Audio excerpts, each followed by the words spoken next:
আজকে আমি তৈরি করব মিষ্টি কদম পিঠা। তার জন্য এক বাটি বাসমতি চাল নিলাম আর ওর মধ্যে দিয়ে দিলাম কিছুটা জল। ভিজিয়ে রাখবো 30 থেকে 40 মিনিটের জন্য। এরপরে নারকেলের পুর তৈরি করব, তার জন্য দিয়ে দিলাম এক বাটি নারকেল আর কিছুটা গুড়। এটাকে এখন আমি পুর তৈরি করে নিলাম। পুর তৈরি হয়ে গেলে আমি একই প্যানের মধ্যে দিয়ে দিলাম কিছুটা জল আর স্বাদ অনুযায়ী দিয়ে দেবো লবণ। আর চা কাপে 2 কাপ দিয়ে দিলাম চালের গুঁড়ো। এটাকে কড়ার মধ্যে নেড়ে চেড়ে একটা পাক তৈরি করে নিলাম। তারপরে হাত দিয়ে ভালো করে মেখে নিলাম। এরকম ছোট ছোট লেচি তৈরি করে একটা খুলি তৈরি করে নেব আর খুলির মধ্যে দিয়ে দেবো 1 চামচ নারকেলের পুর। এর মুখটা ভালো করে প্রথমে মুড়ে নেব।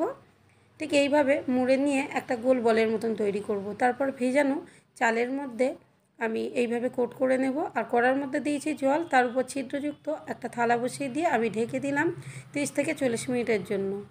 এইভাবেই রেডি করে নিলাম মিষ্টি কদম, যেটা খেতে কিন্তু খুবই অপূর্ব লাগবে।